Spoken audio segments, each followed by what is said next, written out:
pistolitas de plástico,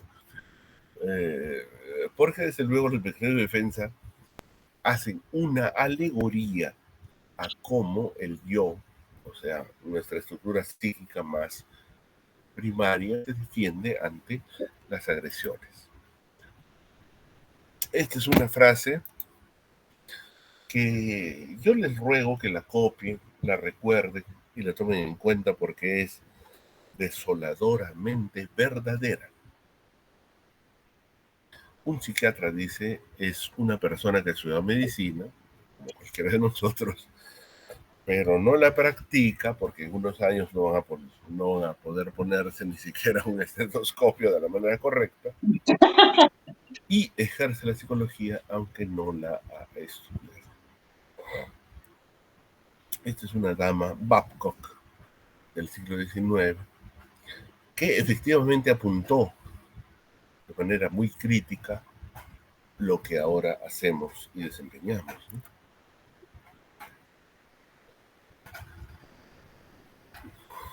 Tómenle foto, apúntenlo y recuérdenla para siempre, porque esta es una realidad en general indiscutible, ¿no? Incuestionable. ¿Quién fue Sigmund Freud, doctor Lazarte? Fue un neurólogo, posteriormente ¿Ya? psiquiatra. Bueno, en esa época no. Fue un médico en primer lugar, ¿no? Un Un médico médico. austriaco, ¿Ya? que pues dedicó su vida a la creación posteriormente, ¿no? Después de haber estudiado neurología ampliamente con la base biológica. En su época no había, pues, residencia, ¿no? Ajá. De hecho, la residencia distinta de neurología y psiquiatría, por ejemplo, en nuestro país, no datan sino de 50 años, ¿no? Antes todo neurólogo era psiquiatra y todo psiquiatra era neurólogo. Ya, ¿y por qué recordamos a Freud? El inconsciente. Ya. Él quizás trajo a la cultura el tema del inconsciente y la psicoterapia. Ciertamente Freud fue uno de los primeros médicos, no el primero, pero fue uno de los que más abogó, trabajó para que estos temas, ¿no? Porque si recuerdan, hemos mencionado que Freud estuvo en Francia con Charcot, rotó 6 meses, ¿no? Trabajando con la histeria precisamente, ¿no? Y el tema de trabajo de Freud, a partir de la histeria, le permitió elaborar teorías sobre el inconsciente, sobre los mecanismos de defensa, sobre una serie de mecanismos psicológicos hipotéticos que explicaban determinados síntomas o patologías, ¿no? Freud no, en esa época no había pues neurólogos ni psiquiatras, como he mencionado, la formación académica o escolarizada recién tiene unas cuantas décadas, pero que un psiquiatra ignore hoy en día quién fue Freud o por qué contribuyó a nuestra escuela, a nuestro devenir, es una señal pues realmente preocupante, ¿no? Si bien hoy en día los conceptos psicoanalíticos y psicodinámicos pueden estar restringidos a cierto ámbito de nuestro quehacer, ignorar, dejar de lado, no saber cuál fue el aporte de Freud, sin duda es una situación lamentable y que demuestra solamente la pobreza de la formación que hoy en día tenemos, ¿no? Muy bien. Entonces, Freud, eh, que fue el iniciador del psicoanálisis, hoy en día podemos hablar de psiquiatría dinámica o de psiquiatría psicoanalítica, trató de explicar una serie de síntomas psíquicos, no necesariamente los psicóticos, pues los catatónicos, ¿no? De hecho, una de las cosas que Freud se dio cuenta es que el psicoanálisis no servía pues para las personas con esquizofrenia, con enfermedades mentales graves, él trató de explicar los conflictos intrapsíquicos mediante la hipótesis de luchas internas, soterradas, ocultas, ¿no? Que pugnan por revelarse, por expresarse dentro de la psique del individuo, ¿no? O sea, uno no necesita saber de Freud para asomarse a su vida psíquica y saber que hay conflictos internos, ¿no? ¿Qué debo hacer? ¿Por qué debo? ¿Por qué no debo? ¿Por qué me agrada? ¿Por qué no debiera? ¿Esto es correcto? ¿Esto no es correcto? Mi papá me dijo, yo quiero hacer, pero a mi papá no le gustaría, ¿no? Esos son conflictos intrapsíquicos que todos hemos experimentado en diferentes momentos de nuestra vida, de adolescentes, de chiquillos, de personas incluso adultas, ¿no? Entonces Freud se asomó a estos conflictos y le dio mucho relieve a lo inconsciente, ¿no? Que es una parte de nuestra vida psíquica que supuestamente no podemos acceder, ¿no? Lo inconsciente significa no me doy cuenta, ¿no? Está ahí, pero no me doy cuenta. Y él le dio mucho relieve al componente infantil, ¿no? Cuando ustedes hacen una historia, preguntan, ¿no? Al individuo, ¿y te recuerdas de tu infancia? ¿Cómo podrías describir tu infancia? ¿Cómo te llevabas con tus padres en tu infancia? ¿Te sentías querido, valorado, apoyado? ¿O tal vez te sentías insignificante, no importante, dejado de lado? No eras considerado por ellos, ¿no? Eh, la valoración de los hechos infantiles como influyente, no determinante, sino influyente en la vida psíquica posterior, es un aporte psicoanalítico, ¿no? Es un aporte psicodinámico. Hoy todos preguntamos eso, exploramos eso, y a veces no sabemos que esto es un aporte a partir de Freud, pues, ¿no?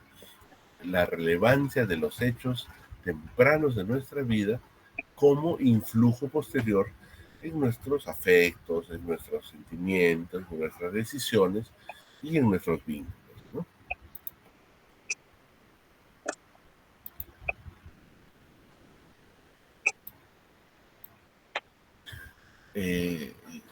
Si ustedes revisan esta perspectiva, van a encontrar, por ejemplo, que en la psiquiatría psicodinámica no era importante el TCM o el diagnóstico, ¿no?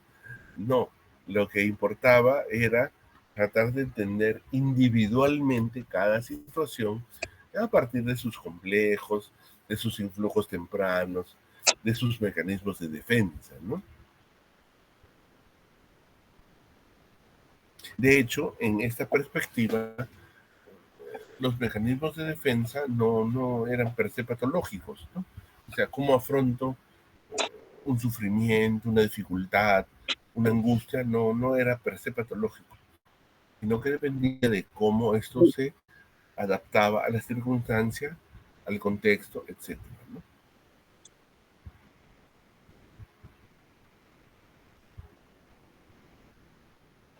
Esa perspectiva psicoanalítica, si ustedes revisan, y de hecho lo van a hacer, tiñó mucho del DSM-1, DSM-2, ¿no? Cuando solo se hablaba de reacciones, ¿no? No había patologías puras, todo era reactivo a determinados componentes del entorno, de la situación, ¿no? Hoy, obviamente, eso está muy dejado de lado, pero no deja de tener importancia. De hecho, la próxima semana hablaremos de reacciones anormales de personalidad. No deja de tener importancia porque mucho de lo que importa cuando un individuo reacciona al entorno no es solo el estresor, la vivencia externa, sino la característica de la personalidad del individuo que reacciona ante los entes o fenómenos externos, ¿no? como su nombre lo dice, dinámica, psiquiatría dinámica, apunta, de hecho, sobre todo a lo que viene de fuera, ¿no? Y genera un conflicto con el individuo y cómo el individuo maneja, pues, ese tema de dilema, de oposición, ¿no?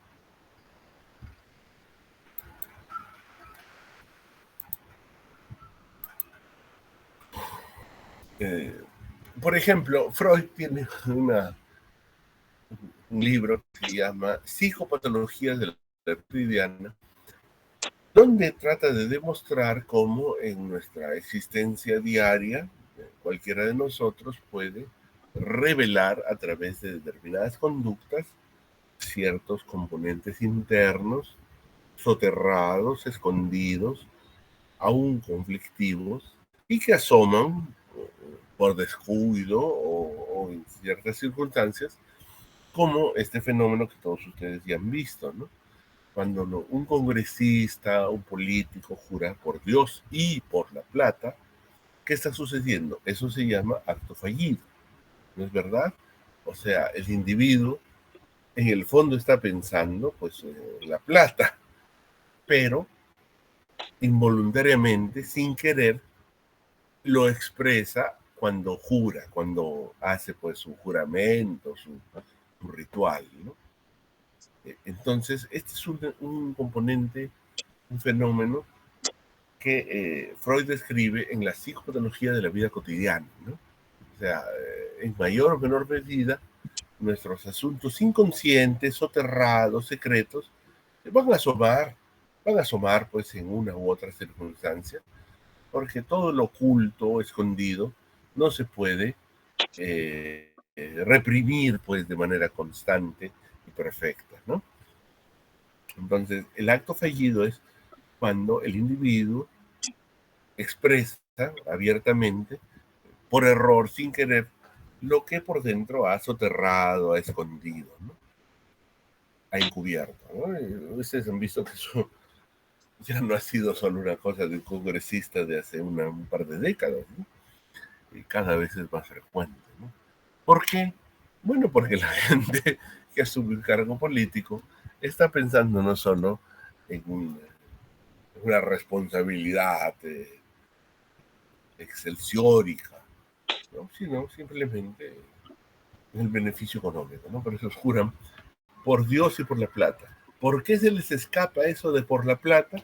Porque eso es un acto fallido. Y Freud describió eso, ¿no? En la psicopatología de la vida cotidiana, que es un texto que hoy el común de psiquiatras, por ejemplo, no revisan. Es parte de la historia, ¿no? De la psiquiatría, pero en realidad en muchos lapsus, gestos fallidos, ¿no? Se asoman muchas cosas que tenemos reprimidas o que son inconscientes, ¿no?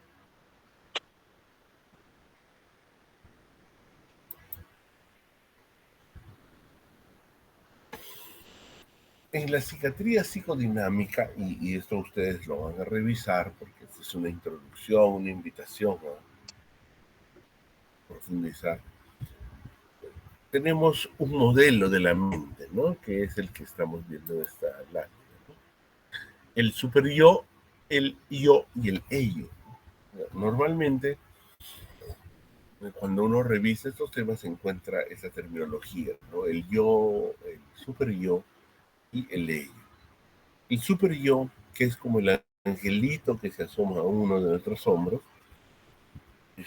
recoge, incorpora las normas sociales, ¿no? O sea, lo que deberías hacer, lo que es correcto hacer, ¿no? Mientras que el ello, desde la perspectiva opuesta, habla de tus tendencias más instintivas, ¿no? Tus tendencias sexuales, agresivas, y que tienen un componente pues más biológico, ¿no?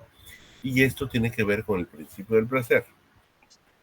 En nuestra formación, desde que somos pequeños, el padre te dice lo que debes hacer. Y la madre, que es complaciente, apunta a satisfacer lo que tú quieres hacer. Y en medio de todo ello,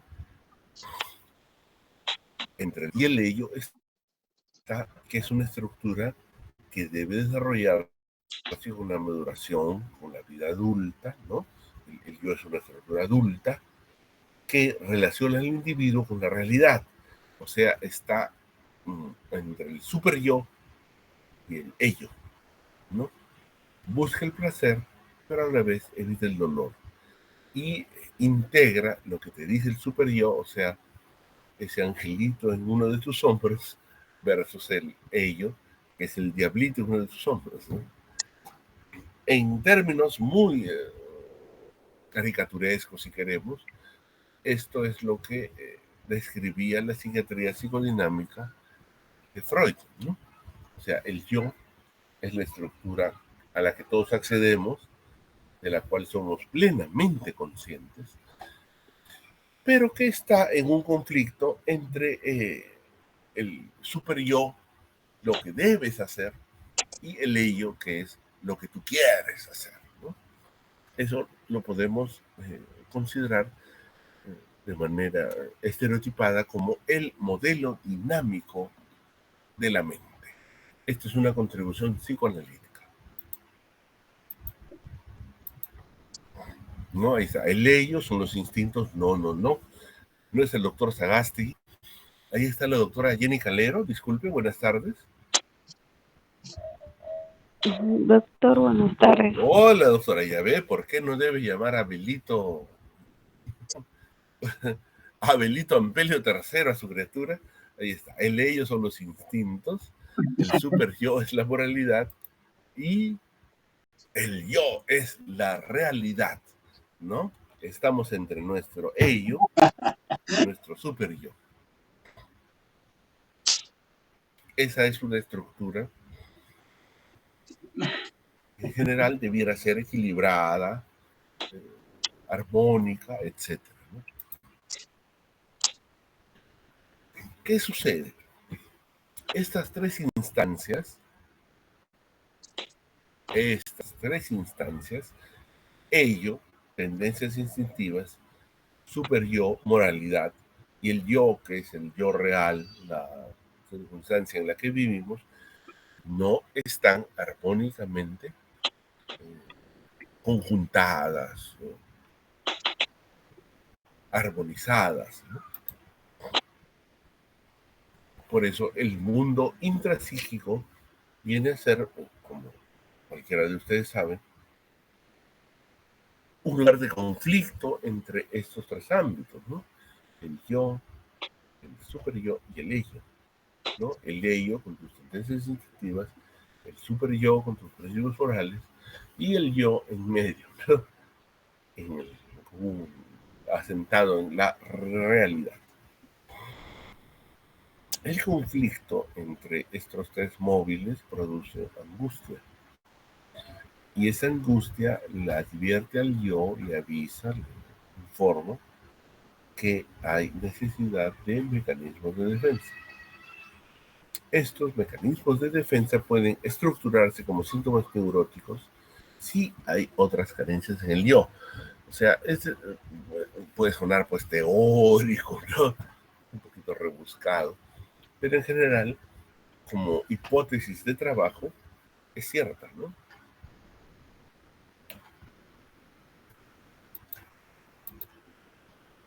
Ahí está, el ello, como hemos mencionado, son los instintos, ¿no? Tus tendencias instintivas. El super yo es la moralidad, lo que debes hacer, lo que es correcto hacer, lo que debes hacer o no debes hacer. Y el yo es la estructura psíquica que armoniza, que une, que hermana, tanto tu ello como tu super yo, ¿no? Ese es el papel duro del yo. Tienes que armonizar tu ello con tu super yo, lo que te dice el diablito con lo que te dice el angelito. Entonces, una mente saludable es el yo el que mantiene la conducta, la supervisión y el visto bueno, digamos así, ¿no? El yo dirá, yo estoy a cargo y lo que ustedes digan lo acepto o no. O sea, esa es una estructura saludable desde la perspectiva psicoanalítica de la vida dinámica del individuo, ¿no? No te controla el superyo, no te controla el ello, que son tus sentencias, el superyo, que son tus principios morales solamente, o lo que te dijo tu papá o tu mamá, sino tu yo, tu ego, como adulto.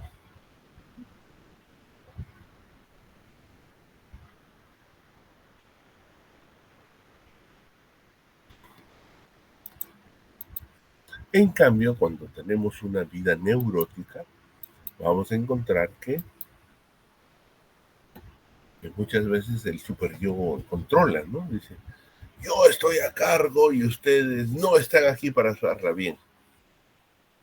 Una porción doble de ansiedad con culpa. Y ustedes van a ver muchos pacientes que vemos en nuestra práctica con esta estructura de su personalidad, ¿no? Ansiedad, culpa, reproche. Y pues, desde luego por temas que no revisten esa trascendencia, ¿no? O sea, una estructura desequilibrada desde la perspectiva psicodinámica de la personalidad contribuye a este tipo de fenómenos, ¿no? El superyo es un dictador, ¿no? Es protervo, malévolo, y domina al ello y al yo, ¿no? En realidad, lo ideal es que exista, como hemos mencionado, ahí está la perspectiva saludable, es el yo, el que controla al superyo y al ello. Esta es una perspectiva saludable y cualquier psicoterapia tiende a fomentar el desarrollo de esta estructura, ¿no? Un yo fuerte, equilibrado, estable, que controle tanto al ello, los instintos, como al superyo, la moralidad. Esa sería la estructura conveniente, apropiada, madura de la personalidad. En cambio, cuando hay patología, por ejemplo en las neurosis, es el superyo, por ejemplo, el que controla, ¿no? Entonces, cuando hemos hablado de mecanismos de defensa, tenemos que hablar de los de defensa, ¿no? Nuestra mente se protege siempre, usualmente, de los sentimientos o los pensamientos incómodos, fastidiosos, ingratos, desagradables, penosos, ¿no? O sea, todo aquello que es fastidioso, repudiable, ¿no? Nuestra mente instintivamente, a priori, lo expulsa, ¿no? Entonces, todas las actividades mentales que rechazan estos componentes negativos es, obviamente, defensiva, ¿no? Es defensiva.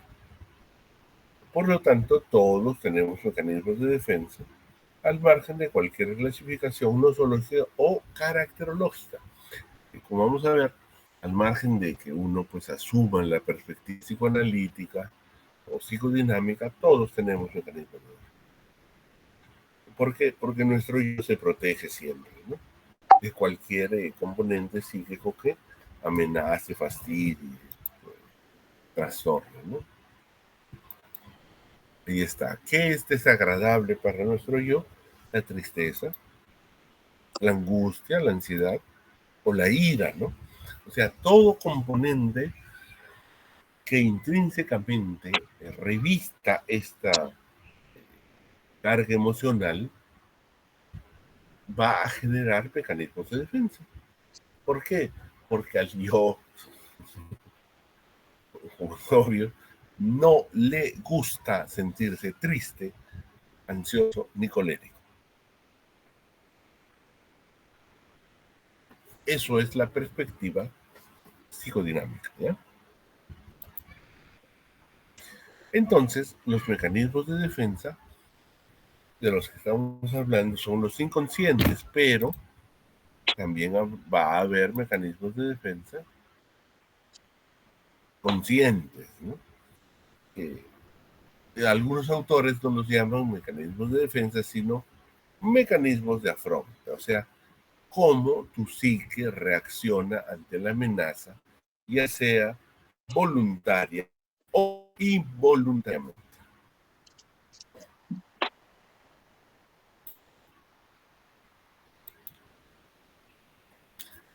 Por ejemplo, la respiración, uno la puede controlar voluntariamente, pero en la respiración es fenómeno involuntario, ¿verdad? Igual, de manera análoga, los mecanismos de defensa pueden ser voluntarios o involuntarios, pero revisten la misma naturaleza, ¿no? Por ejemplo, supresión es el propósito voluntario de olvidar, mientras que represión es el olvido voluntario, automático, ¿no? Que sucede. Es decir, el tema de inconsciente versus consciente no debe confundirnos en la valoración o enjuiciamiento de este tipo de fenómenos, ¿no? Al final todos son mecanismos de defensa. Y obviamente estos mecanismos van desde los más maduros hasta los más inmaduros. Como habíamos mencionado, los más maduros son el humor, que tú puedas reírte de tus problemas, los puedas tomar desde una perspectiva reilona, humorística o jocosa. Siempre va a ser una forma más madura de enfrentar o de asumir un problema. El altruismo, bueno, todos ustedes, al haber escogido una carrera como esta, la medicina, la psiquiatría, son altruistas, ¿no? O sea, escogen un fin superior, dejando de lado fines de menor importancia, ¿no? Eso es altruismo, ¿no? Entonces hay defensas maduras, como las que la mayoría de ustedes usan, humor, altruismo, sublimación, ¿no? Y hay mecanismos de defensa inmaduros, neuróticos o patológicos, ¿no? O sea, el yo siempre se protege. Se puede proteger desde una perspectiva madura, productiva, valiosa, o se puede proteger desde una perspectiva inmadura, improductiva o dañina, ¿no? Por ejemplo, la negación psicótica, ¿no? Hace años una señora se murió su pareja, ella tenía esquizofrenia, y ella tuvo una negación psicótica, ¿no? ¿Qué dijo? No, no se ha muerto. Mentira, no está muerto. No, bueno, su pobre pareja, pues ya tuvo el proceso de putrefacción y todo, y ella estaba psicótica, ¿no? Decía, no, no se ha muerto, no es verdad, ¿no? Esa era una negación psicótica, era un mecanismo de defensa muy, muy maduro y patológico.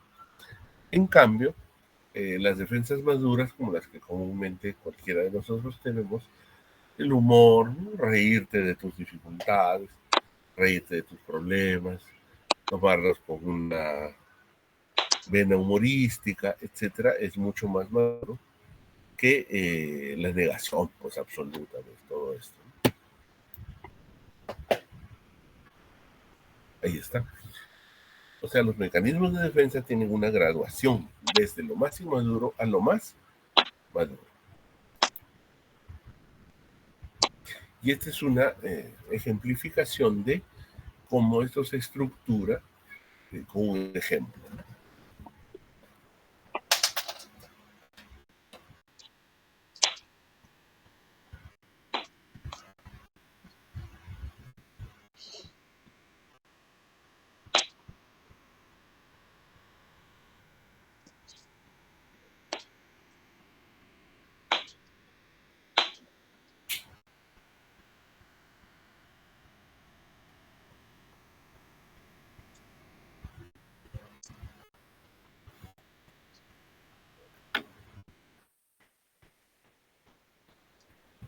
Como ustedes pueden ver, ¿a qué se refiere esto? A un mismo hecho, ¿no? Un conflicto con la figura paterna, pero que se puede estructurar mediante los mecanismos de defensa en distintos ámbitos conflictivos.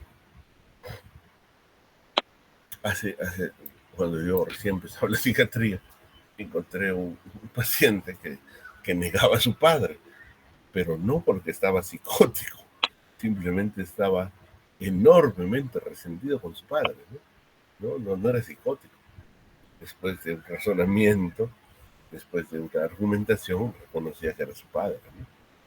Entonces, estos son ejemplos para caracterizar la gravedad, la severidad de un conflicto, ¿no? Y los mecanismos de defensa que se esgrimen ante ese conflicto. O sea, tú puedes tener resentimiento con tu padre, pero lo vas a estructurar ese resentimiento dependiendo de la forma, dependiendo de las características en que tu personalidad se puede defender. Desde odiar a tu padre abiertamente hasta una defensa madura, ¿no? Tolerar, manejar ese disgusto, ese resentimiento. ¿Por qué? Porque ¿cuántos padres tienes en tu vida? En general tienes uno. ¿Cuántas madres tienes en tu vida? En general tienes uno. Entonces, manejar ese conflicto de manera constructiva, productiva y valiosa va a ser más valioso a su vez para tu salud mental y tu homeostasis psíquica. Por eso aquí pueden ver en este cuadro desde el nivel sin defensa hasta las defensas más maduras como un mismo hecho, ¿no? Que tu padre te abandonó, te dejó, te maltrató, como un mismo hecho puede ser asumido de diferentes formas dependiendo de los mecanismos de defensa.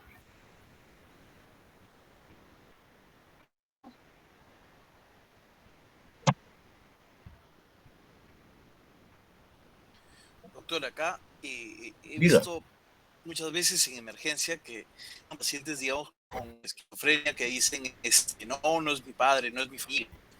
Y luego cuando uno habla más con ella, inmediatamente todo el mundo dice el desconocimiento, pues, de lo conocido, de lo familiar. Formalmente el término es ese, ¿no? Ajá, ajá. Pero luego cuando uno habla más con el paciente en ocasiones, el paciente comienza a decir, ¿cómo va a ser mi madre si me ha hecho esto y lo otro, ¿no? Entonces ahí uno ve a veces que quizás Usted hubiera algo está de eso. describiendo de manera muy rica un fenómeno que no está descrito en nuestro idioma de manera más detallada, ¿no? Claro, así es. O sea, el paciente con esquizofrenia aduce, defiende, ¿no? ¿Cómo va a ser mi madre si me trató de esta manera?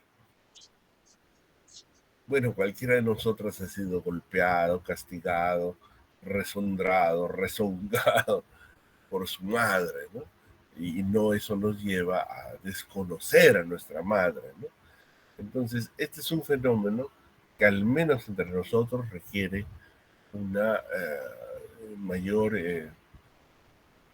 explicación psicopatológica, ¿no? O sea, que tu padre te haya castigado, te haya lastimado, o tu madre, eso es un hecho de la crianza, ¿no? Es obvio. ¿Por qué en el individuo esquizofrénico esto llega a la negación de la paternidad o la maternidad? Ya es un hecho de diferente envergadura. Pero sí, como usted lo caracteriza, efectivamente, ¿no? Es un desconocimiento de los conocidos, ¿no? Y tratan de arguirlo con esos endebles soportes, ¿no? ¿Cómo va a ser mi mamá si un día me castigó? ¿No? O sea, ahí hay una serie de fenómenos subyacentes, indudablemente, pero sería bueno que uno profundice en la naturaleza de ese síndrome, porque es bien característico, ¿no? El desconocimiento de los conocidos. ¿Y qué más hay detrás, doctor Lazarte? ¿Qué más hay detrás del desconocimiento de los conocidos? Sí, así es.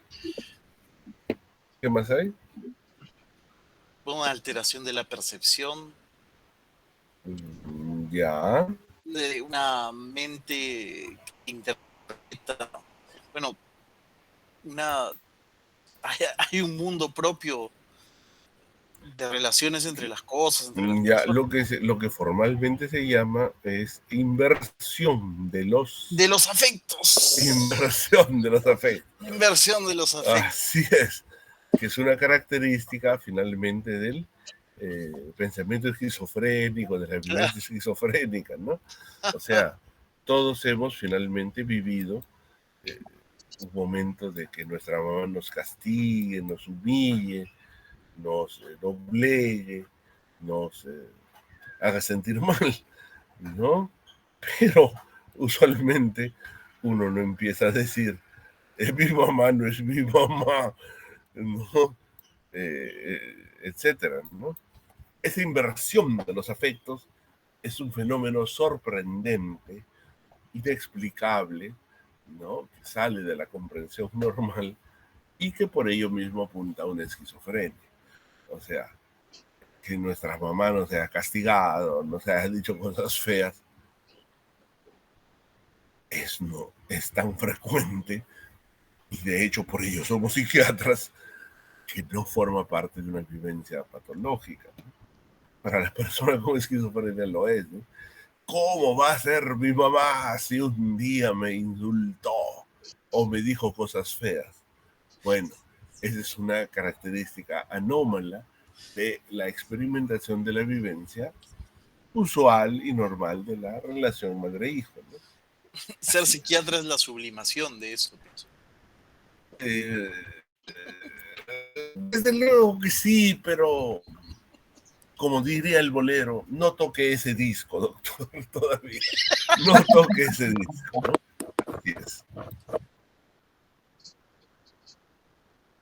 Entonces, por ejemplo, para Freud, el principal mecanismo de defensa era la represión, ¿verdad? ¿No? A uno, todo contenido negativo, doloroso, penoso, incómodo, uno lo hundía en su mente inconsciente.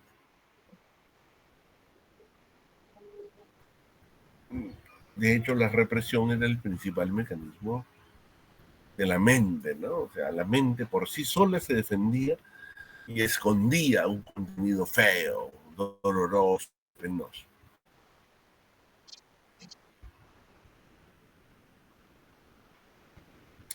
Este era el principal mecanismo de defensa de la mente humana, ¿no? Normalmente a ninguna persona le da sufrir, padecer, avergonzarse, y automáticamente la mente lo esconde. Cualquier contenido que sea incómodo, penoso, ¿no?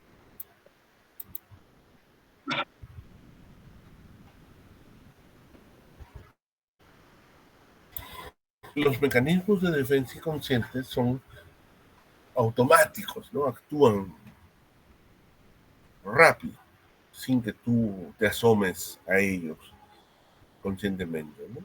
Algo te amenaza, así como en la imagen, ¿no? Sale una chispa y se activa el mecanismo.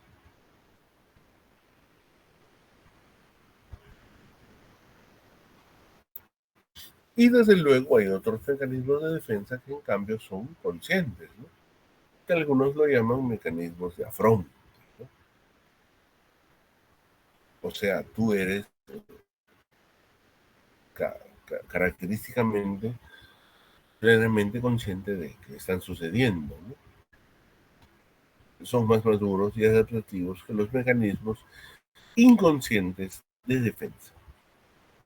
O sea, dentro del amplio abanico con que tu mente se protege, hay unos mecanismos que son inconscientes primarios y otros que son más bien conscientes, ¿no? Tú los escoges, que tú los manejas, tú de alguna manera u otra los diriges, ¿no?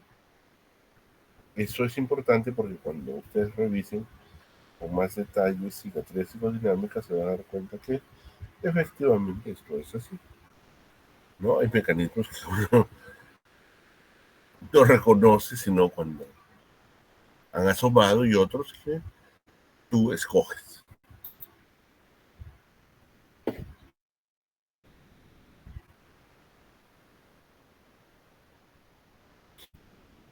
Esa es una analogía, por ejemplo, con tipos de personalidad.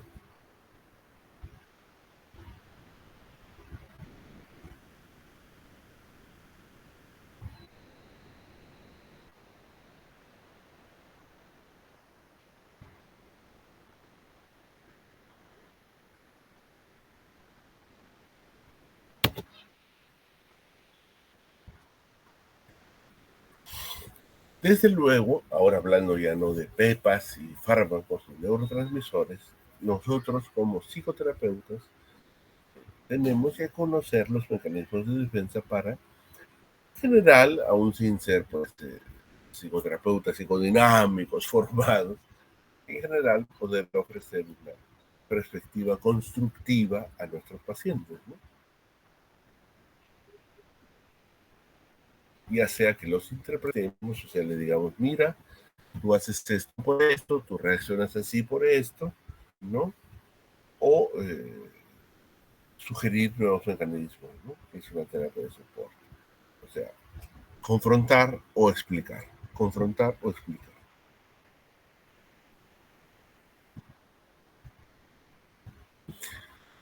Esto, aunque parezca poco o sencillo, no deja de ser muy valioso en el trabajo que hacemos con nuestros pacientes, ¿no? Al margen de que vayan al psicólogo, de que tengan su terapeuta de cualquier orientación, esto es muy valioso.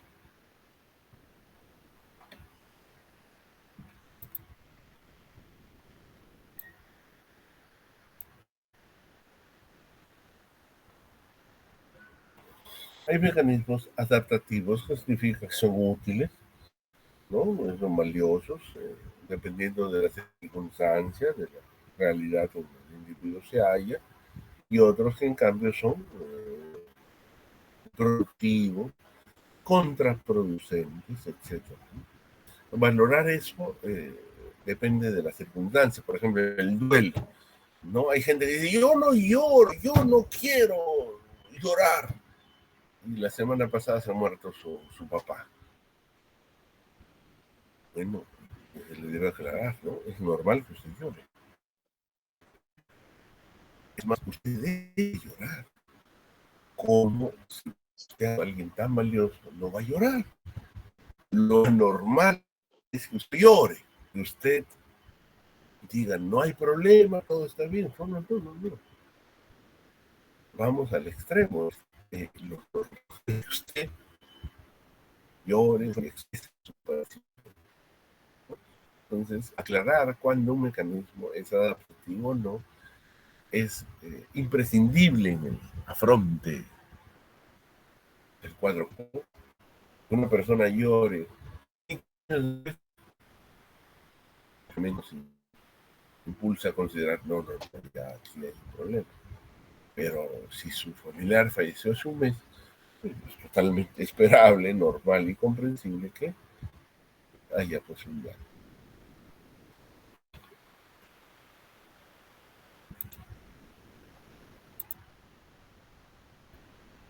Eso tiene que ver también con la edad, ¿no?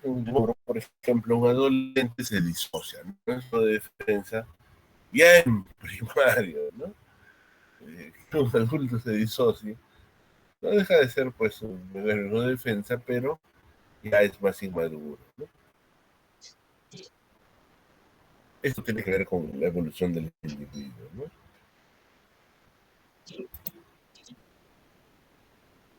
Y por ejemplo, si uno va a tipos de personalidad, hay pues, fenómenos característicos de cada tipo de personalidad, de cada patología de personalidad.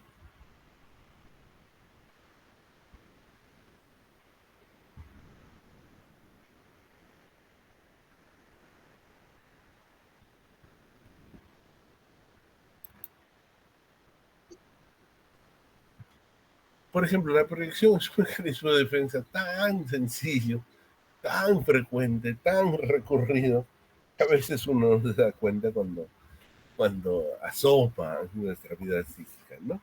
Se atribuye, dice, a otra persona el propio afecto, impulso, deseo, distorsionando así el modo en que se ve al otro, ¿no?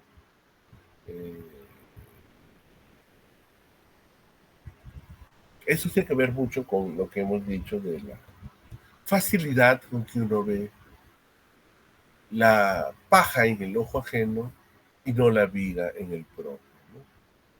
Es más fácil ver los defectos en los demás que en uno mismo.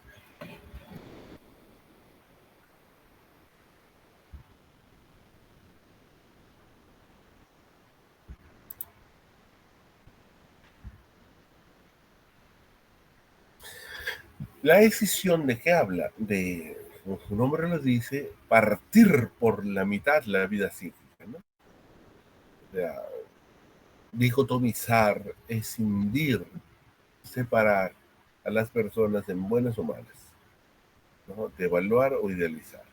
Eso es bien frecuente, por ejemplo, en la personalidad limítrofe, ¿no? Te idealizan, tú eres el mejor ser humano, el más cariñoso, el más adecuado, incluso siendo médico. Y si no contestas el WhatsApp, eres un perro maldito desgraciado, lo peor del universo. ¿No? Esa decisión tiene que ver con la polarización, ¿no? Decisión significa lo divides y luego polarizas. Es bien frecuente en estos tipos de personalidad, por ejemplo, limítrofe, ¿no? Va junto con la idealización y la devaluación.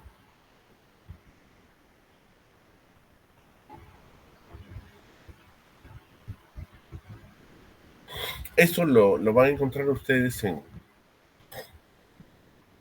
distorsiones cognitivas, por ejemplo, ¿no? Es una forma característica de distorsión cognitiva.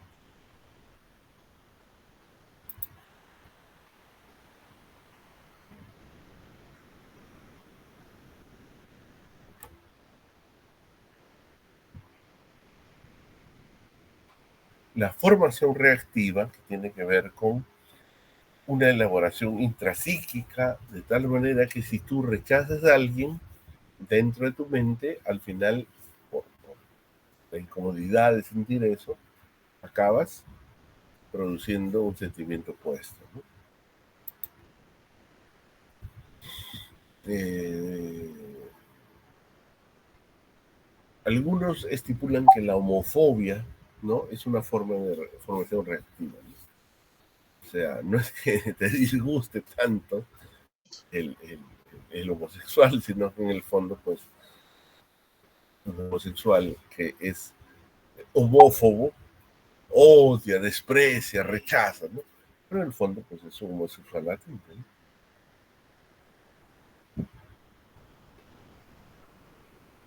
De hecho, hay muchas variantes de esto, ¿no? O sea, tú no puedes ser alguien que rechace, que desprecie, que tenga una actitud negativa, ¿no? Te lo tragas, te lo guardas y aceptas. Eso es algo bien fuerte, por ejemplo, en depresión, ¿no? Yo lo digo a mi hijo, es, no, no me lo guardo, me lo guardo, me lo guardo, me lo guardo. Y mi sentimiento, en vez de cólera hacia mi hijo, lo quiero mucho, lo protejo, lo sobreprotejo, ¿no? De una formación reactiva es irte más allá de, ¿no? Irte más allá de lo que se espera en un sentimiento normal.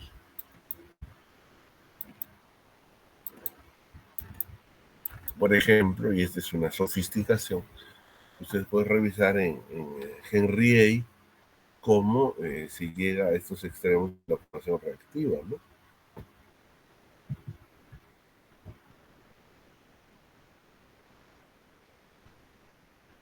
Es muy interesante porque pues, el individuo obsesivo es tacaño, pero como formación reactiva puede llegar a ser regalón, pródigo, ¿no? Muy obse, muy obse, muy obsequiador, ¿no?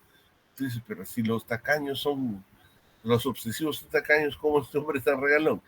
Así es, formación reactiva. Se va al otro extremo para tolerar su propia forma de ser.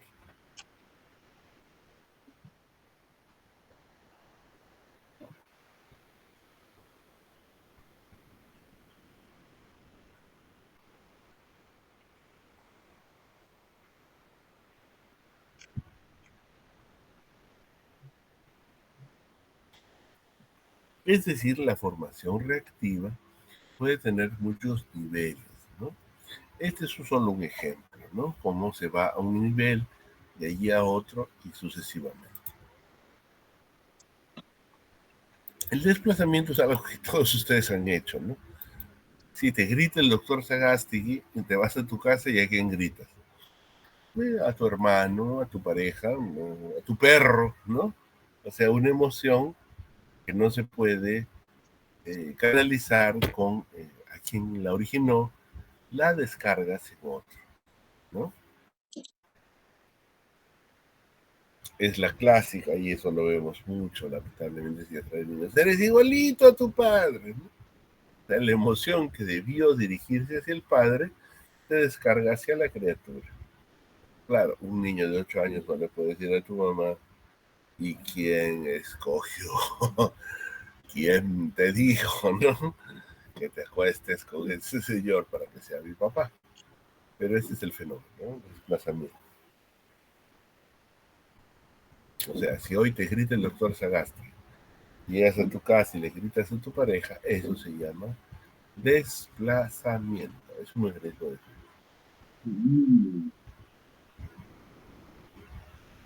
y esto subyace a muchos de los fenómenos de contratransferencia y transferencia. O sea, en cualquier relación médico-paciente eso está subyacente.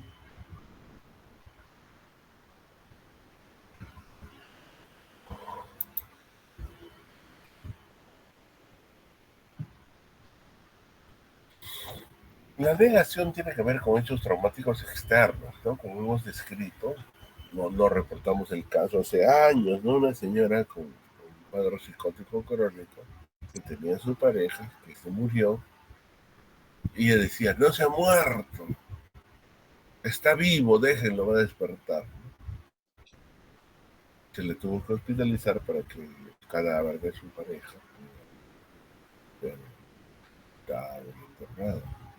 Era obviamente una negación psicótica de la muerte de su pareja. Instintivamente todos negamos, ¿no? O sea, cuando se ve una mancha en tu piel, tú no dices es un cáncer. ¿Qué piensas? No, es el sol. Cuando te cansas de todo, no piensas es un cáncer. No, estoy estudiando mucho, no descanso. Ya, instintivamente todos negamos. Es una tendencia natural a normalizar nuestra vida psíquica. Eso es una reacción tan frecuente que es prácticamente natural, ¿no?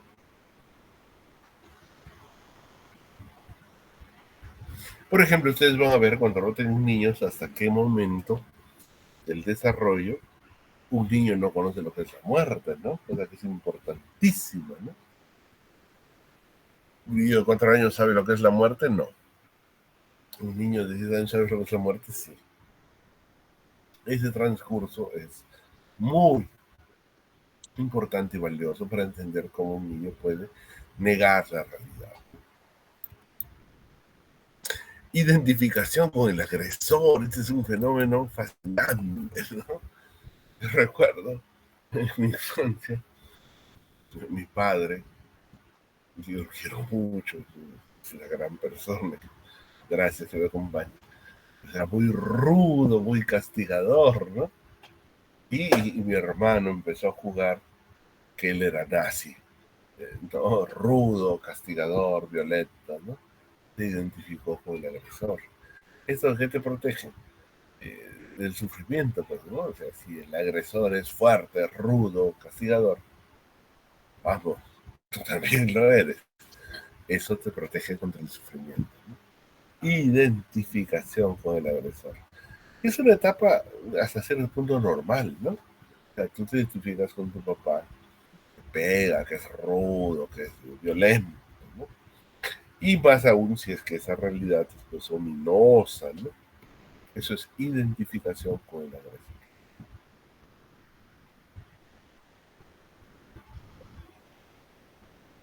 O sea, estos son mecanismos psicológicos inconscientes, no es que tú digas voy a ser así, quiero ser así, ¿no? Que nacen y se explican a través de la teoría psicodinámica.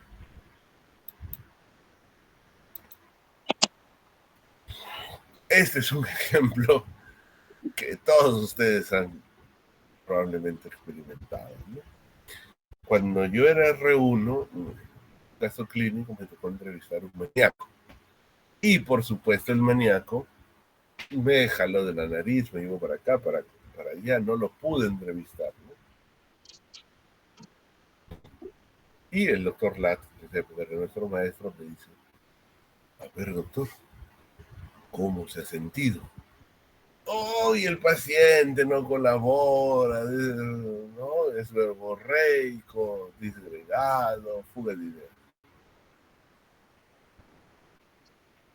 Bueno, pero yo le pregunto a usted, ¿cómo se ha sentido? El paciente no colabora, ¿no? Tiene una serie de psicopatologías, su expresión verbal, ta, ta, ta, ta, ta, ta, ta. Muy bien, doctor. Pero yo le pregunto, ¿cómo se ha sentido usted? ¿No? El paciente se disgrega, es verborreico. O sea, yo racionalizaba, en vez de asumir, obviamente, cómo yo me había sentido. A ver, doctor Lazarte, ¿le ha pasado algo así a usted o no? Sí, trato de ser consciente cuando lo hago, pero sí, definitivamente. Eh, sí, Es un fenómeno sorprendente porque yo lo he probado con externos, con alumnos, ¿no? O sea, cuando algo te ataca, tu seguridad, tú lo racionalizas, ¿no? A ver, eso hace tiempo pues poníamos a entrevistar a alumnos, ¿no? Y el alumno pues pachoteaba, hacía cosas fuera de lugar y le preguntaba, bueno, ¿cómo se ha sentido usted? Y el alumno decía, el paciente es disgregado, no colabora, etcétera, ¿no? ¿Qué era eso? Racionalización, racionalización. pues, racionalización. O sea, en vez de decir, bueno, me he sentido nervioso, no he sabido qué hacer, me he sentido confundido, me he sentido aturdido, es más fácil elaborar una teoría supuestamente racional, ¿no? Que Entonces, como les explique. decía, hace años, cuando yo empecé, Víctor Prieto, se los digo para que fijen, uno nunca se olvida de su primer paciente, ¿no? Víctor Prieto, paciente maníaco, me hizo sudar, ¿no? El primer paciente que entrevisté en un caso clínico, ¿no? Y yo quise pues entrevistarlo, ¿no? Por supuesto, Víctor Prieto me agarró de la nariz, me llevó para acá, para allá, me paseó, yo no pude obtener lo que decía. Y cuando vino Lat, pues me dice, ¿no? A ver, doctor, ¿cómo se ha sentido? Y obviamente, fíjense, ¿no? Era vergonzoso, ahora lo analizo, ¿no? Decir, me he sentido humillado, avergonzado, no he podido entrevistar, me he sentido impotente y frustrado.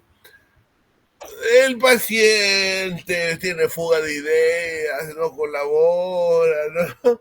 Eso era la racionalización. Y me vuelve a preguntar, a ver, doctor, pues, ¿cómo se ha sentido usted? El paciente tiene disgregación, etc. ¿Cómo es, no? O sea, uno no se da cuenta, pero el mecanismo de defensa, no, o sea, en vez de asumir, disculpe, la verdad me he sentido un tonto porque no he podido hacer la entrevista, era más fácil proyectar, desplazar el asunto y racionalizarlo, ¿no? No es que yo soy un novato, que bueno, no tengo capacidades de entrevista, sino es el paciente el que tiene capacidades, deformidades, anomalías que no permiten hacer la entrevista. No lo duden, eso lo van a verificar con externos, alumnos, internos, residentes, etc. ¿Por qué? Porque no saber es rochoso, pues, ¿no? Equivocarte es rochoso, ¿no? Tu ego te protege. Es más fácil. ¡Ah, el paciente está disgregado, no colabora! ¿No? A ver, la doctora Fátima va a ofrecernos una experiencia de primera mano en su vida de residente. Adelante, doctora. Doctor, buenas noches. Buenas noches. No, quería hacer una pregunta. Pregúntese. Sí, el hecho de que alguien no pueda reconocer, o sea, la emoción de esa entrevista también sería un mecanismo de Sí, defensa. es un mecanismo de defensa, no lo dude, no lo dude. Hay muchos, estamos describiendo los más usuales. Vamos, reconocer que no sé me humilla, me avergüenza. Reconocer que me equivoqué me humilla y me avergüenza. Es más fácil decir, no, el paciente no colabora, como yo lo hice hace años, pues, ¿no? Y lo he verificado, y eso está descrito, pues, ¿no? Pongan a entrevistar a un externo, un R1, ¿no? Y cuando acaba, pregúntenle, ¿cómo te sentiste? Sobre todo si la entrevista fue difícil, ¿no? ¡Oh, el paciente no colabora, está disgregado, ta, ta, ta, ta, ta! Porque es más fácil eso que, disculpe, la verdad me he sentido tonto, inútil, improductivo, no he sabido qué hacer, ¿no? Entonces, un mecanismo de defensa no es ni bueno ni malo, simplemente refleja la situación en que estamos, la circunstancia en que nos hallamos y nos permite asomarnos al funcionamiento de nuestra vida mental, ¿no? O sea, ¿a quién le gusta sentirse mal? ¿No? O sea, voluntariamente nadie dice, voy a sentirme mal, qué buen fin de semana, ¿no? Sentirte mal para tú y yo es humillante, es degradante, es incómodo, te genera ansiedad, sufrimiento, ¿no?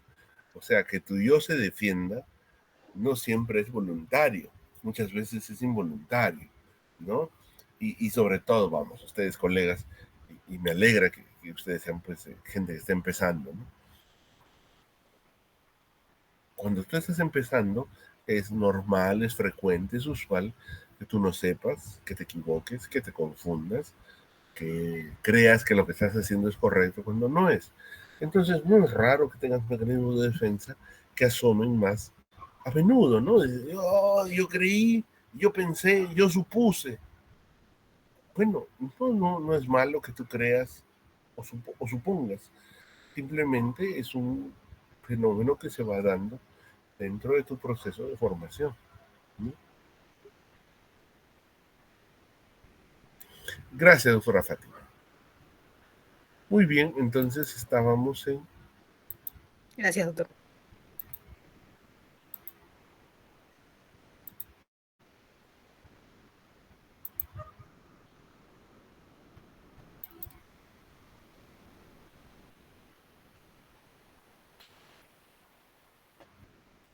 Ahí está.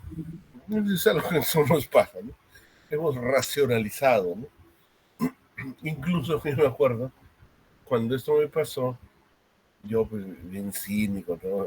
Muy ostrudo, le dije al doctor Lat, que era mi maestro, ¿no? La racionalización es mi mecanismo favorito de defensa, ¿no? Bueno, esto nos pasa a todos, ¿no?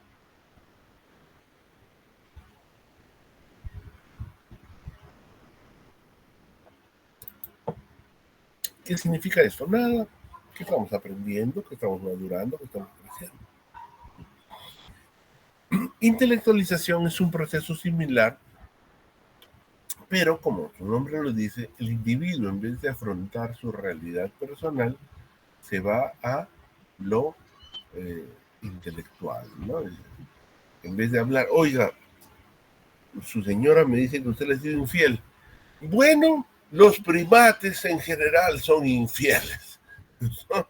Bueno, yo no estoy hablando de los primates, señor, estoy hablando de usted y de su conducta, ¿no?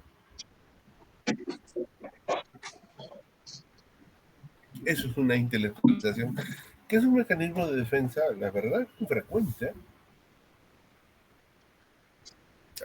puede tener un soporte filogenético, filosófico, etcétera. Sí, sin duda. Disculpe, no estamos hablando de la filosofía ni de la evolución, estamos hablando de usted, ¿no? Lo otro es intelectualizar, o sea, irte por las ramas hasta una supuesta explicación, cuando en realidad estamos hablando de usted en el aquí y en el ahora.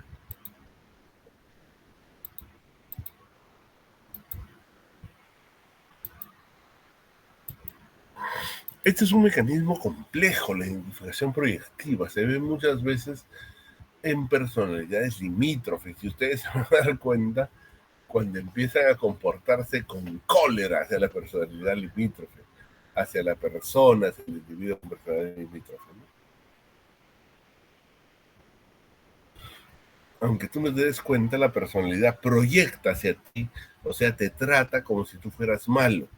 Y en un momento dado tú empiezas a actuar así, como si efectivamente tú fueras malo, ¿no? Esa es una trampa, ¿no? Es una trampa lamentablemente no inusual ni infrecuente, ¿no? Donde tú empiezas a actuar como si confirmases, ¿no? Como si respaldases la perspectiva de tu paciente, ¿no? Tú tienes que ser muy consciente, por eso revisen identificación proyectiva, que es un mecanismo complejo de defensa, ¿no? Donde la persona a la que tú entrevistas trata de que tú inconscientemente llegues a actuar como si fueras malo, perverso, nocivo y dañino. Y si efectivamente llegas a enojarte y a actuar como si fueras perverso, nocivo, malsano y dañino. Si ustedes se dedican a ver pacientes limítrofes, van a ver esto en gran frecuencia, ¿no? Proyecta una cosa sobre ti y tú, sin darte cuenta, empiezas a actuar así. La sublimación, que no tiene nada que ver con el chocolate sublime, es un mecanismo de defensa maduro, ¿no? Probablemente todos los que estamos acá en este momento, estamos acá porque hemos sublimado, o sea, hemos convertido nuestro sufrimiento, nuestra incertidumbre, nuestro desasosiego infantil, adolescente y aún adulto, en un deseo de entender qué nos pasa y ayudar a aquellos a nuestro alrededor que sufren. Ese es un mecanismo de defensa enormemente transformador y constructivo, ¿no? Si solo repitiésemos la vida que nuestros padres tuvieron, estaríamos pues agarrándonos a botellazos y tirando platos, ¿no? Sublimar, como su nombre lo dice, es elevar tu existencia a un nivel diferente de desenvolvimiento, ¿no?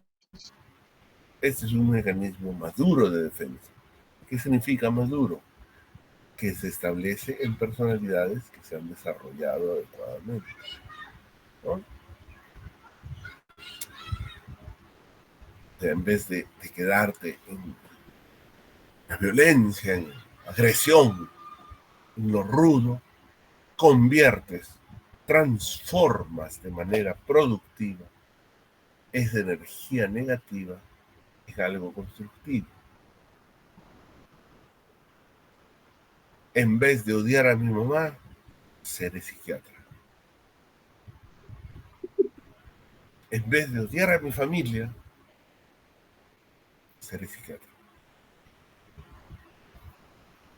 En vez de odiar al universo entero, seré psiquiatra. Eso es una forma positiva y valiosa de sublimación. No cualquiera lo hace. Si nosotros lo hemos hecho, es una distinción. Regocijémonos por ello. Gratifiquémonos por ello. No cualquiera convierte el sufrimiento en una energía de cambio, de transformación y positivo. El común de la gente se queda en el odio, el resentimiento, el malestar, la culpabilidad, porque yo, porque a mí, etc., etc. Cuando tú eras pequeño, cuando tú eras pequeño y tu mamá partió la torta y tú, mientras tu hermano decía, mamá, le has dado más de grande a mi hermano, y tú le dijiste, mamá, no te preocupes, dale a mi hermano el pedazo grande de la torta, y tú te quedaste con el pedazo pequeño de la torta, ¿qué hiciste? Sublimaste. Ascendiste o tuviste un mecanismo constructivo de defensa. Te quedaste con el pedazo pequeño de la torta, pero con el pedazo grande de tu perspectiva personal de maduración y de crecimiento. Por algo tú ahora eres psiquiatra. ¿Dónde estará tu hermano? No vamos a profundizar. No vamos a profundizar. A ver, volvamos a donde estábamos.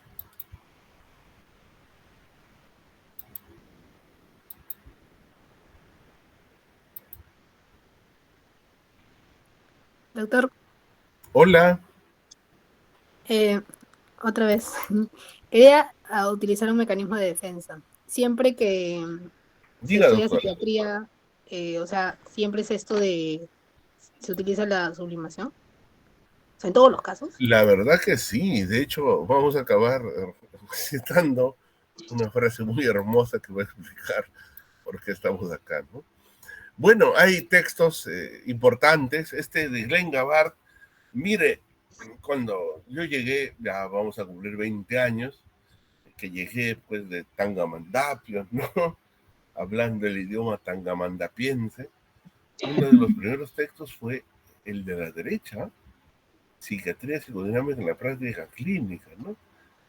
Eh, yo fui muy afortunado de ser discípulo del doctor Lat. El doctor Guillermo Lat fue mi maestro. Qué pena que las circunstancias no hayan permitido que su sapiencia, su formación se prodigue. Y este fue uno de los primeros textos que nos ofreció, ¿no? Psiquiatría psicodinámica de la práctica clínica. Esta es una invitación para que todos ustedes revisen, ¿no? Esto ya lo hemos leído, no vamos a revisarlo nuevamente. Pero mira, esta es una foto, no la hemos actualizado. Hay colegas que ustedes conocen, han acabado el año pasado. Ahí está Edwin, ahí está Isis, ahí está María Alejandra, ahí está Kelly, ahí está Diana, ahí está Alejandra, ¿no? Jonathan Poma también. Esta es una frase que puede resumir todo lo que hemos hablado, ¿no? El más sofisticado mecanismo de defensa que yo he encontrado, dice Ana Freud, la hija de Ana Freud, es convertirse en un psicoterapeuta. Todos nosotros, queridos colegas, estamos aquí no para dar pepas, no para pepear a la gente, sino para entender, comprender, orientar, educar e influir psicológicamente en nuestros pacientes, desde la manera más simple y inespecífica hasta la manera más profunda y diferencial. Este es el mecanismo de defensa más sofisticado que existe, volverse psicoterapeuta. Y todos nosotros lo estamos ejerciendo. Ejerzámoslo entonces de la mejor manera. Así como esta foto es una promoción de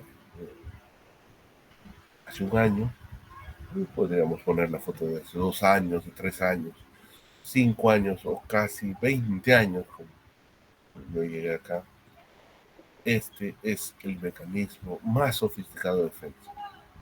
Volvernos psiquiatras, volvernos terapeutas, ayudar a la gente que sufre, porque el primer sufrimiento que vimos de cerca fue de nuestra mamá, el de nuestro papá, el de nuestro hermano, el de nuestro enamorado o enamorada.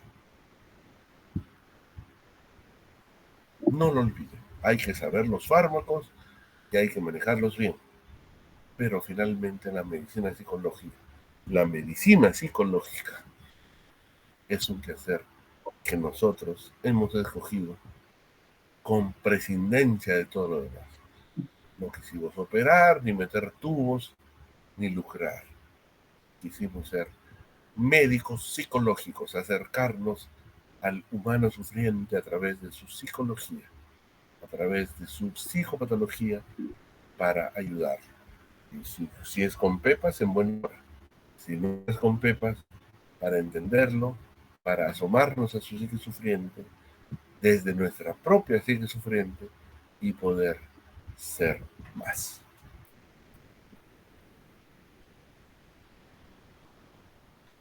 Muy bien.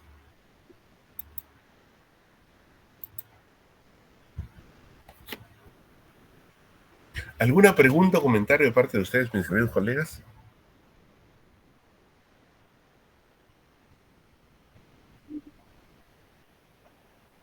Sinceramente, yo hace 20 años, estamos en el 2023, yo llegué el 2003 aquí a Lima, ¿no? Desde Tangamandapio. Yo tenía una perspectiva, pues, soñadora, ilusa, ¿no? Pensaba que esto iba a ser el INEM de la salud mental. Unos años después una colega me dijo, y eso me entristeció mucho, no, doctor, yo no pensé que era el INEM de la salud mental en Noguchi. Yo pensé que era el INCOR de la salud mental. Recuerden que nuestras circunstancias las hacemos nosotros mismos, ¿no? Lo que ven detrás de mí es una escenografía del Zoom, ¿no? No son libros reales. Lean, la psicopatología enriquece nuestra perspectiva vital, ¿no? Lo que nos diferencia de cualquier otro profesional de la salud mental es que tú sabes psicopatología. El enfermero, con todo respeto, el psicólogo, no sabe psicopatología. La psicopatología es lo que nos diferencia. Asómense a la psicopatología porque eso enriquecerá nuestra perspectiva, y no solo la descriptiva, ¿no? Sino la psicoanalítica, ¿no? O sea, ignorar, en la mañana conversábamos, ¿no? El incesto, ¿quién es el incestuoso más famoso de la historia de la psiquiatría, doctor Lazarte? No es Daniel Kasma, por favor. ¿Quién es el incestuoso más famoso de la psiquiatría? No sé, doctor. Edipo, doctor, Edipo. Ay, Edipo. ¿Por qué recordamos a Edipo, doctor Lazarte?